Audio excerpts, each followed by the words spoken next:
이정호 씨는 모른다고 하셨죠? 모릅니다. 여전히 모르십니까? 네. 언제 지금 현재도 모르십니까? 만난 적도 없고요. 지금 현재는 언론을 통해서 네. 언론에서 나와서 저런 분이 계셨구나라고 알게 됐습니다. 네, 아직까지 만난 적도 본 적도 이야기도 지인 통해서 들은 적도 없습니까? 언론 통해서만 들으셨습니까? 언론 통해서만 지인 통해서 들으신 적 없고요. 그럼 네. 송호종 씨는 아십니까? 송호종 씨 압니다. 어떤 관계십니까? 지금 송호종 씨 분. 그러니까 아주 친근하게 사진 찍으셨잖아요. 네.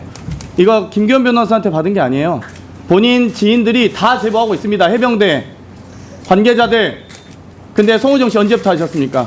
2008년도부터 청와대 계실 때 경호처 있을 때 송호정 씨 경호처 있을 때 아셨죠? 네. 맞죠? 네. 이분은 혹시 기억하십니까? 여기 나오신 분들 누군지 다 아시겠어요? 이 사진을 보신 적은 있습니까? 그 사진을 본 적은 없습니다. 아, 그러세요? 그러면 이 오른쪽에 있는 분 누굽니까? 그 송호종 씨입니다. 왼쪽에 있는 분 누굽니까? 저희 사령관님입니다. 김기한 사령관 맞죠? 네. 가운데 있는 사람 누굽니까? 잘 모르겠습니다. 아, 이 사람 전혀 모르세요? 네. 언론을 통해서 이제 아실 거 아니에요, 그래도. 그 유명한 이종호 씨입니다, 이 사람이. 이 장소가 어딘지 아세요, 그럼? 이 장소는 어디입니까? 이 장소 모르시겠어요? 네. 해병대 1사단 아닙니까? 왜 위증하세요? 안 보여서 그렇습니다. 그래서 김규현 증인 공익제보자 이외에 이종호 씨와 임성근 사단장이 만났다고 작년 연말에 주장하신 분이 있습니다. 상당히 가까운 분입니다. 심지어 이종호 씨가 김건희 여사가 오라버니라고까지 부르는 통화를 들었다고 주장하시는 제보자가 있습니다. 그분이 이종호 씨가 임성근 씨 만났답니다. 작년 말에.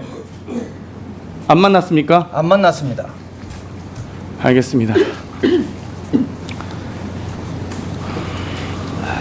정말 하나도 제대로 주장하시는 게 없으니까.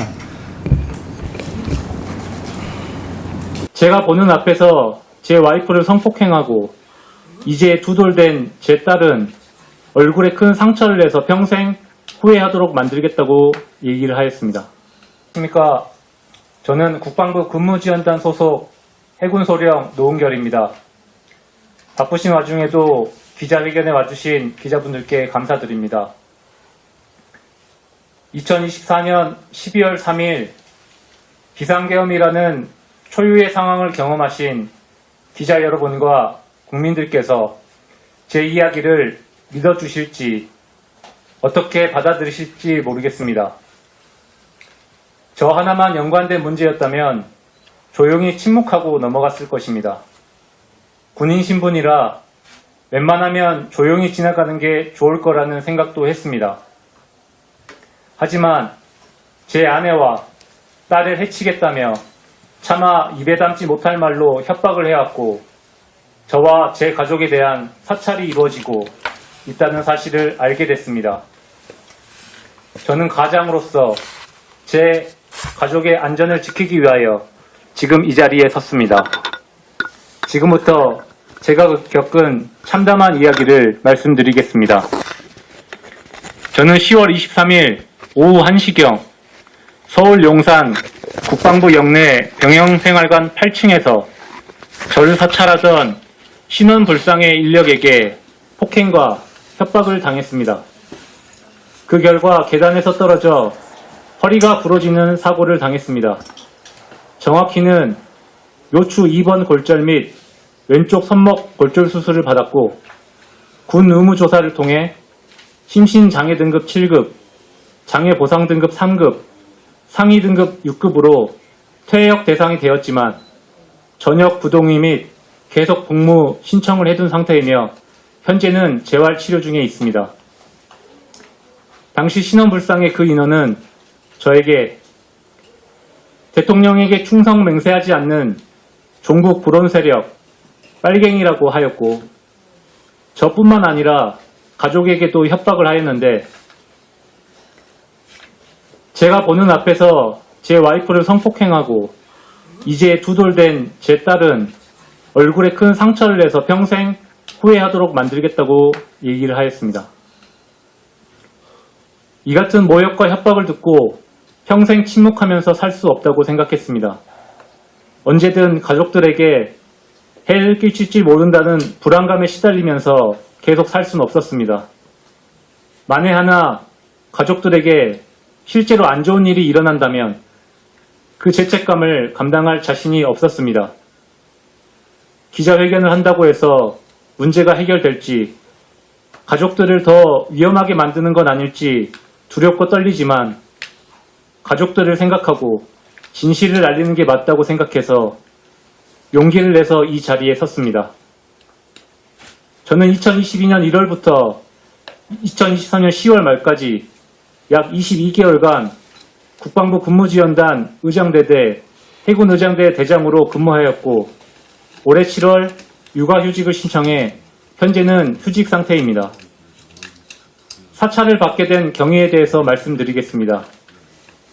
저는 국군의 날, 외국 정상 방문 등 대통령실과 관련된 행사를 해왔습니다. 대통령실 1층에 들어서면 양쪽 벽면과 천장에 그림이 있었습니다. 그 그림을 보고 일반적이지 않다는 생각을 해왔습니다. 무속과 주술과 관련된 그림처럼 느껴졌고 행사 대기 중 경호처 소속으로 판단되는 인원들이 자기들끼리 말하길 김건희 여사가 그림을 구입했다. 그림이 매우 비싸다. 무술이나 주술적인 의미가 있다더라. 라고 말하는 걸 우연히 듣게 되었습니다. 이후로 저는 대통령실에 들어갔다가 이상한 얘기를 듣거나 하면 대통령실을 나와 저의 휴대전화에 보이스 녹음 형식으로 들은 내용을 녹음했습니다. 지나가면서 들었던 얘기를 옮긴 것에 불과하기 때문에 사실인지를 입증할 수는 없었습니다. 다만 훗날 의미 있는 기록이 될 수 있다는 생각에 일단 녹음을 하였습니다. 제가 사찰을 당하고 있다는 사실을 알게 된 건 올해 7월이었습니다. 저는 해군 관사인 바다마을 아파트에 살고 있습니다. 아파트 바로 옆에는 해군 호텔이 있는데 해병대 임성근 사단장이 올해 4월 해군 호텔에 방문한 걸 봤습니다. 저는 고 최수근 상병 사건에 크게 분노해왔습니다. 두돌된 제 딸도 시험관 시술 실패를 거듭하다 3년 만에 어렵게 가졌습니다. 그렇기 때문에 최수근 상병 부모님의 마음이 어떨지 그 상실감과 아픔에 공감이 됐습니다. 또한 저 역시 장교이자 지휘관으로서 임성근 사단장이 법적, 도덕적 책임을 지지 않고 면피성 및 위중으로 보이는 발언들을 보며 분노했습니다. 저는 임성근 사단장의 모습을 본 이후 임 사단장 혹은 그와 비슷한 사람이 해군 호텔에 나타난 걸 보면 촬영을 하기 시작했습니다. 당장 어떻게 사용하겠다라는 생각보다 그가 모른다고 했던 사람을 만날 수도 있고 부인했던 사실이 나중에 드러날 수도 있다고 생각했습니다. 촬영한 사진은 차에 두고 다니던 태블릿 PC에 그때그때 옮겼습니다. 올해 7월에도 촬영을 하고 아파트 지하 주차장에서 태블릿 PC로 옮기고 있는데 어느새 남성 2명이 제 양옆으로 다가와서 저를 제압하고 태블릿 PC와 휴대전화를 가져갔습니다. 그들은 저한테 죽고 싶냐며 지금이라도 가족이 안전하고 싶다면 쓸데없는 행동을 멈추라고 경고했습니다. 처음 겪는 일에 많이 당황했습니다. 특히 가족을 해칠 수도 있다는 협박에 많이 두려웠습니다. 가족들에게 저로 인해 걱정을 끼치고 싶지 않았습니다. 이후로는 주변에 대한 관심을 끊고 사진을 찍는 등의 행동도 완전히 멈추고 아무 일도 없었던 것처럼 조용히 지냈습니다. 그러다 사건 전날인 10월 22일 가족들과 함께 영등포 타임스퀘어에 방문했었습니다. 화장실 칸에 들어가 있는데 누군가 화장실 문 밖에서 내일 12시 병영생활관 9층이라고 말했습니다. 듣는 순간 그들이라고 직감할 수 있었습니다. 당시는 각종 녹취나 폭로가 뉴스를 도배하던 상황이었습니다. 불쌍해 그 인원들도 제가 무얼 얼마나 알고 있는지 파악하려고 한다는 생각이 들었습니다. 저는 제 가족들이 사찰을 당하고 해코지를 당할지 모른다는 불안감에 시달려 왔습니다. 어떤 식으로든 그들과의 관계를 끝내야겠다는 생각으로 용산 국방부로 들어갔습니다. 국방부에 가는 도중 일이 잘못돼 봉변을 당할지도 모른다는 생각이 들었고, 이때 제보 메일을 작성해서 김어준의 겸손은 힘들다와 이종원의 시사타파 TV에 보내게 되었습니다.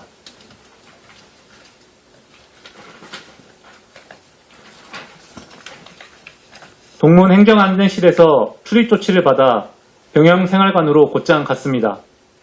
한참을 기다리던 중 선글라스와 마스크를 쓴 남자가 나타나 욕을 하는 동시에 제 복부를 가격하며 어디까지 알고 있느냐, 누가 또 알고 있느냐고 물었습니다. 가족은 전혀 모르고 이제 그만하려 한다고 대답했습니다. 선글라스의 남성은 다른 곳에 제보한 적 없는지 캐물었습니다. 저는 제보한 적이 없다고 잡아댔지만 신원 이상의 그 남성은 제 핸드폰을 빼앗아 뒤져보기 시작했고 곧 제가 제보한 사실을 알게 되었습니다. 그는 불같이 화를 내며 가지고 온 전선줄을 꺼내 저에게 계단에 묶으라고 시켰습니다. 이후 저를 계단 난간 바깥쪽에 매달리게 했습니다.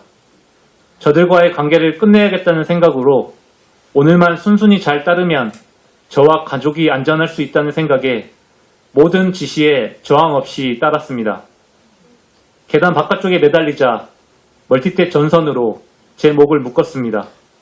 그는 여기서 떨어져 봐야 죽지 않고 허리병신 정도만 된다. 오늘은 경고로 끝내겠지만 다음번에는 가만두지 않겠다 라고 했습니다. 그러면서 네가 아는 게 무엇이냐 물었고 아는 게 없고 그만 끝내고 싶다라고 제가 대답하자 그는 저를 도발할 생각인지 앞서 말씀드린 참담한 말로 저와 제 가족들을 협박했습니다.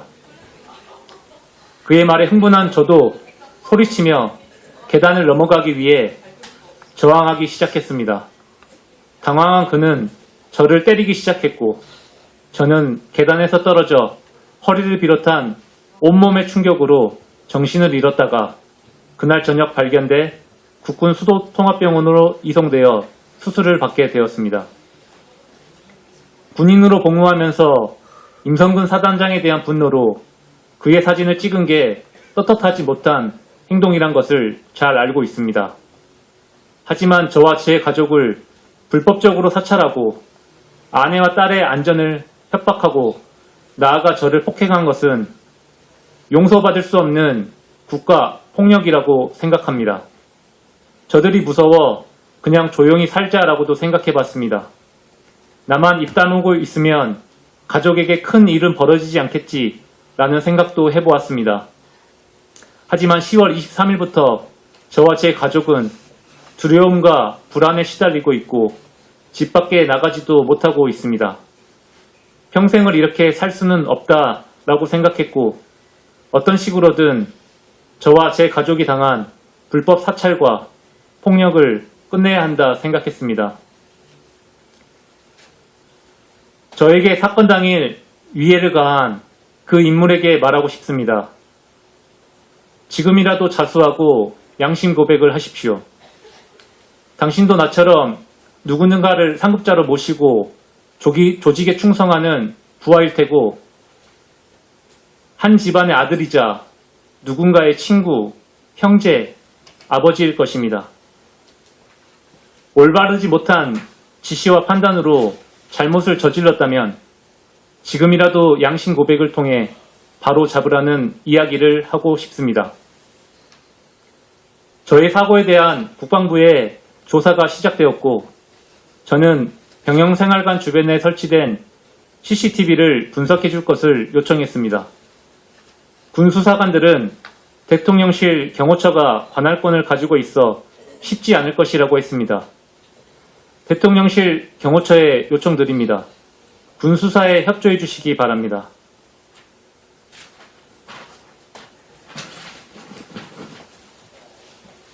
은밀히 이뤄진 사찰을 입증할 증거가 당장 저에게는 없습니다. 하지만 저는 14년간 복무해온 군인으로서 명예와 제 가족의 안전을 운명에 맡기고 이 자리에 섰습니다. 10월 23일 병영생활관에서 벌어졌던 국가폭력이 명백히 밝혀져 군대 내에서 저 같은 피해를 받는 군인이 없었으면 좋겠습니다. 또한 12월 3일 비상계엄 상황에 영문 없이 투입된 군인 상당수 역시 권력의 사유화와 사적 이익을 위해 도구처럼 사용된 국가폭력의 피해자라고 생각됩니다. 대한민국 국군은 그런 목적으로 이용되고자 군복을 명예롭게 여기고 고된 훈련을 묵묵히 받아온 것이 아닙니다. 더는 군인을 도구처럼 여기는 일이 없었으면 좋겠고 인간인 사찰로 인해 국민들의 추가적인 피해도 없었으면 합니다. 아울러 억울하게 희생당한 고 최승훈 상병의 명예를 빕니다. 또한 유가족 분들에게도 애도를 표합니다. 노은결 소령 관련 기사는 용산 국방부와 정부의 언론 통제를 통해 몇몇 마이너 언론에서만 보도하고 있는 상황입니다. 이래도 지금 윤석열 정권이 정상으로 보인다면 당신은 이찍 벌레입니다. 정치 바로 세움이었습니다. 감사합니다.